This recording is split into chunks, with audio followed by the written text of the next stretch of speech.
Is it on mute? And we're live. And welcome to Teaching Tip Tuesday. My name is Michelle, aka the Ignited Teacher. And what I do here on Teaching Tip Tuesday is I help math teachers of struggling learners to effectively manage their classrooms and to increase student achievement. And I do that through project-based learning, math intervention, which is response to intervention, classroom management, and technology integration, and math instructional strategies. And tonight we'll be talking about a math instructional strategy, which is scaffolding and actually teaching through the vertical alignment, something that I do in my everyday life. So if you're new here, thank you for joining tonight. And if you catch me live or on the replay on Teaching Tip Tuesday, thank you for being a part of my community. So tonight's topic is a special topic because I normally don't do a lot of tutorials, but what I've started doing on Teaching Tip Tuesday is kind of mixing it up with some tips as well as demonstrations to show you some of the things that I've been talking about in a lot of my live streams. So without further ado, we're going to go ahead and get started. Some of you all who may not be used to, you know, adjusting your instruction for your students, which I'm going to say, I guess the first 5 years of my career, I really didn't even pay attention to, my students. It was more about learning my craft and increasing my math toolbox as well as getting the kids to learn. And it really wasn't much that I was interested in when it came to curriculum, but leading up to the 20 years that I have in education, I've had to basically adjust and readjust. First of all, a lot of the students' reading levels in the schools that I'm working at, I've seen them go backwards instead of forwards. A lot of students who are strong readers do a lot better in math because they have the cognitive reading strategies, comprehension, even though the math may not be there. So if we can get that reading level up, it definitely helps with the processing of complex math skills. So one of the things that I've been working on and refining with my own students is helping students get on grade level through vertical alignment strands. And you're probably not familiar with that, but if you read my blog posts, you've probably seen some blog posts or even some of my videos on YouTube, which if you're not subscribed, you can go hop on YouTube right now and search for the Ignited Teacher and subscribe to my YouTube channel because I live stream my Teaching Tip Tuesday videos to YouTube where they're housed forever until I guess YouTube decides to remove them or the platform.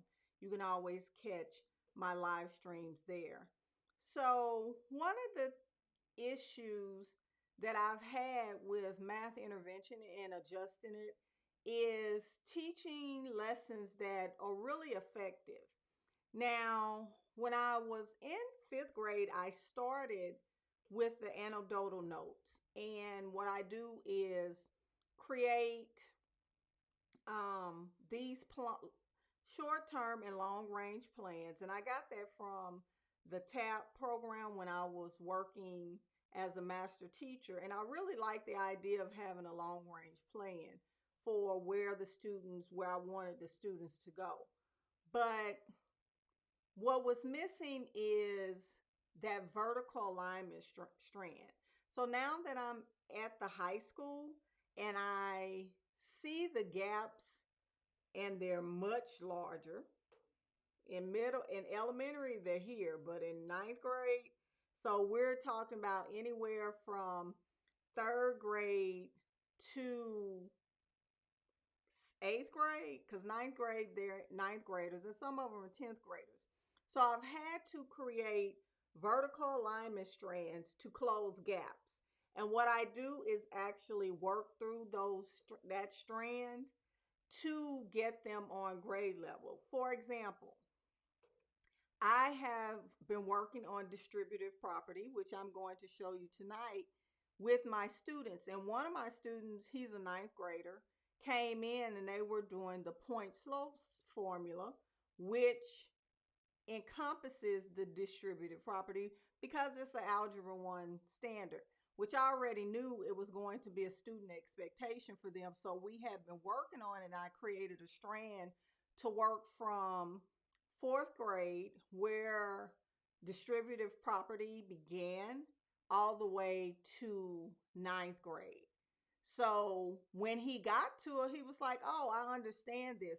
So he knew how to distribute those terms, or apply the distributive property with the equation, because that's a gap that I have been working on in math intervention to close. So I'm going to show you and on the whiteboard, and if you have a question about the whiteboard that I'm using, you can it's called Explain Everything, and I have some blog posts, and also I am hosting a live math workshop on how to use Explain Everything to teach math, but that's the whiteboard that I'm using. So let me go ahead and get started. So when I first started with the distributive property, I started really simple. And let's see. So I said two, I need black.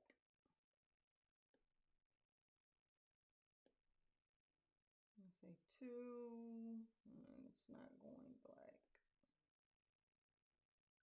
Oh, that's because I'm on marker. 2 times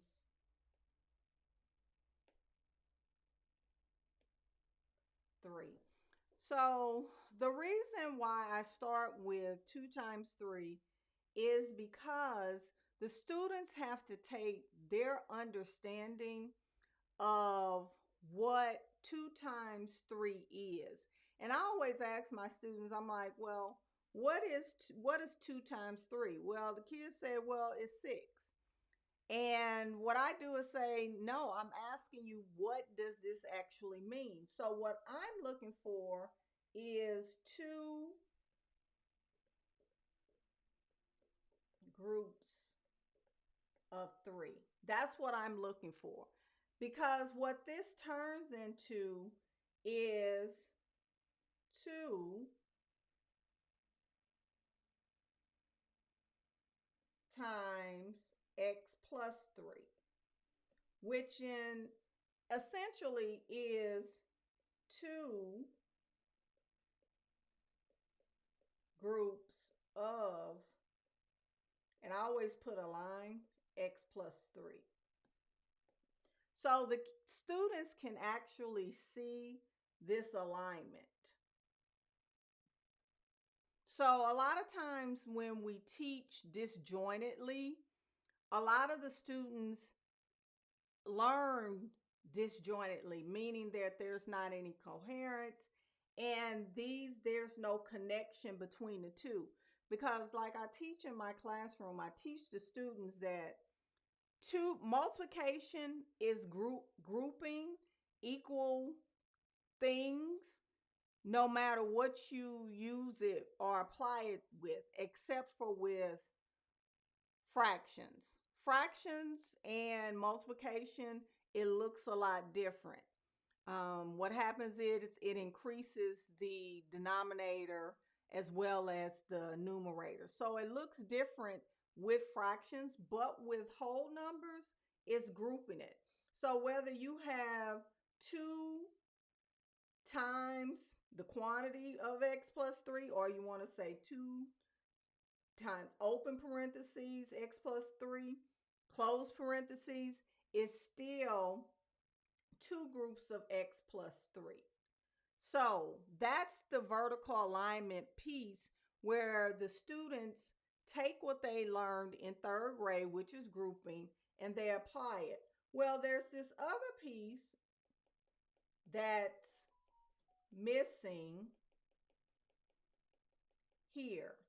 So say for instance, and I think this is in 4th grade.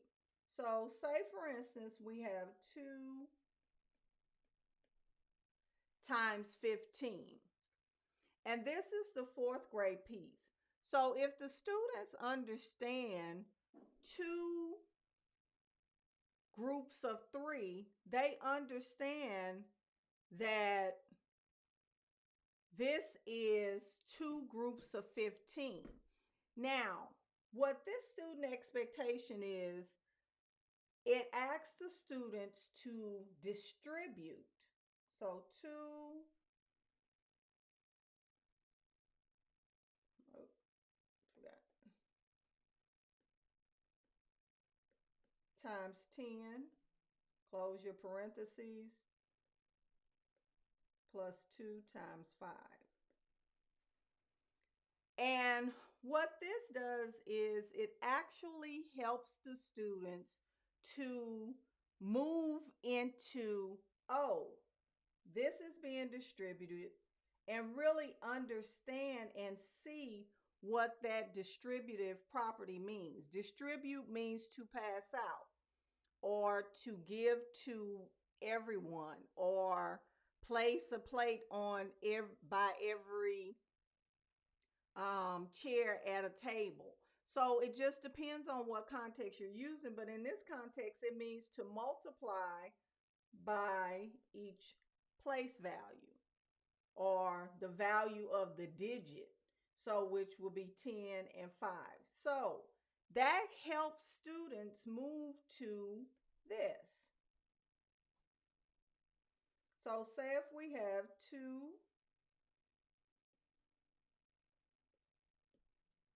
times x plus 4.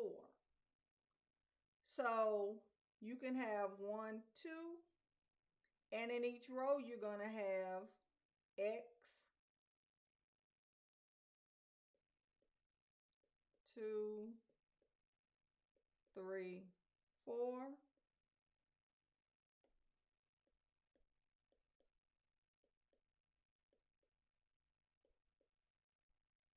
So if this is 2 groups of x plus 4, this is going to be 2x, and then you add these together, which is 8. And that's what helps students understand. So if you're an elementary teacher and you're skipping this,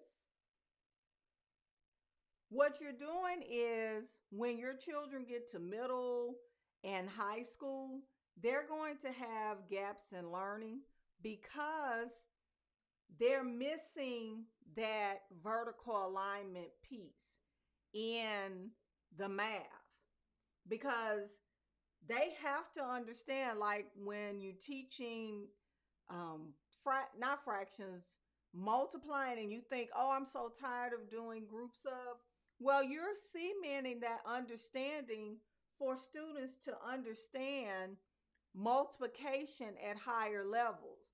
You would not believe that a lot of my students don't understand what 2 groups of 5 is. If I say 2 groups of 5, they're looking at me, what are you talking about? Well, they should understand that terminology, but a lot of our students think that math is not connected when it actually is. So I'm going to do another, and I hate to do it like this.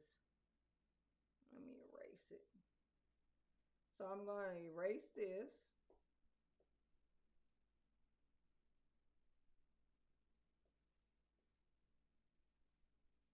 And I'm going to work a problem conceptually with the distributive property.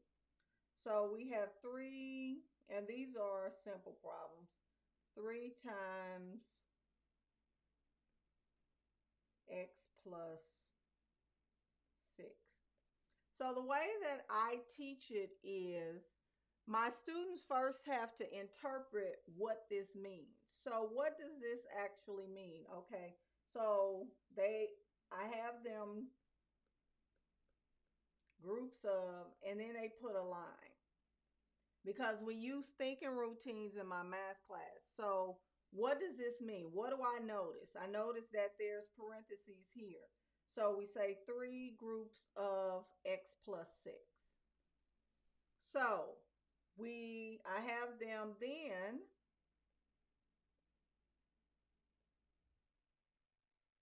1, 2, 3, because we know that we're going to have 3 groups.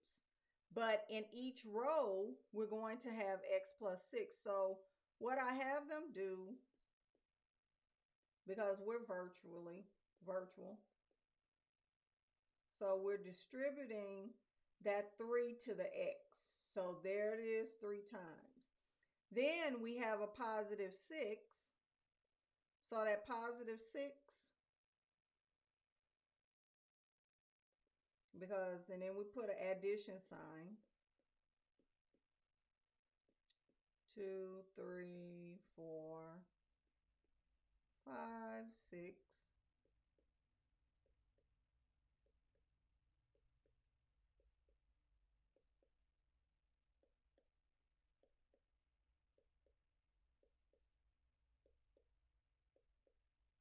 Now, if you go back to like 3rd grade, what I do is talk to the students and tell them, I say, okay, multiplication is repeated addition.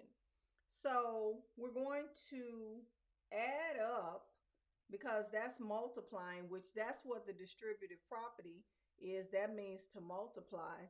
We're going to add these up. So I have how many x's? So we're distributing that 3 times x, 3x.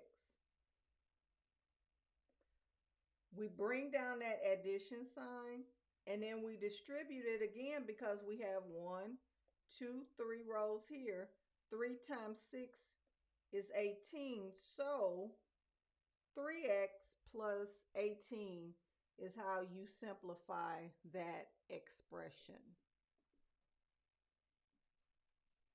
So when you think that like those elementary skills don't matter, they actually do.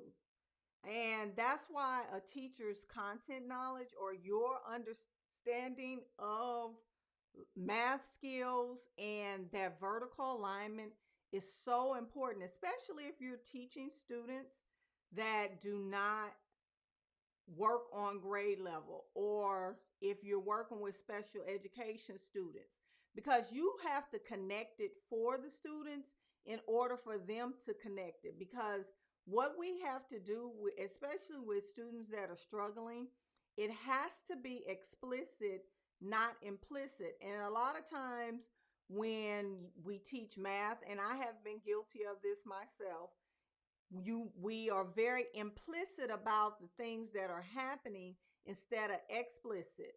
If you are in secondary, a lot of those skills that your students are missing and not making the connections are down in your lower grades, because what the curriculum does, it assumes that the students have knowledge and understanding of groups of. So moving fast forward, now I have already gone and used this with my students, and I can tell you my students understand distributive property a lot better than most, because they understand, they have a pictorial representation, and I've taken them through the vertical alignment. And I started with 3rd grade. We worked on that for a couple of days, cemented their understanding in what groups of. And then we moved to 4th grade, which is breaking it down and multiplying by the value of the digit. moved on to that, and then we moved to that sixth grade model, and now they're going to take it and apply it in ninth grade. And hopefully, as their data comes back, I'll see that that distributive property strand is a strong suit for my students, because I have gone and remediated and closed that gap to help strengthen that Algebra 1 student expectation. So, if you like the Explain Everything whiteboard, I'm hosting a live math workshop on Saturday. Yes, this Saturday at 9:30. I'm hosting it because a lot of teachers are looking for a way to broadcast and show their students, because kids are struggling. A lot of our students are at home with virtual learning, and it was difficult at first, but Explain Everything has been a godsend. And every time I put it out there, I've had a lot of people on my email list ask me to host the workshop on it, and I decided to go ahead and do it. So the link to the live workshop is in the description of this live stream. On YouTube, I'm going to drop it in the chat. But if you're interested in attending the live workshop, you can click on that link and register for it on Saturday. So that's all I have for you all for Teaching Tip Tuesday. Remember, if you have not jumped over and gone over there to YouTube to subscribe to my YouTube channel, go ahead and do so, especially if you plan on watching my live streams but not always able to catch me live on Teaching Tip Tuesday. My Teaching Tip Tuesday videos are always housed in on my YouTube channel, and you can watch all of the past live streams. I do keep them on my Facebook, but they get lost in the thread, as well as on Twitter. So, with that being said, I hope that you will join me on Saturday for my live workshop, or if not, I'll see you all in my next live stream. Bye bye.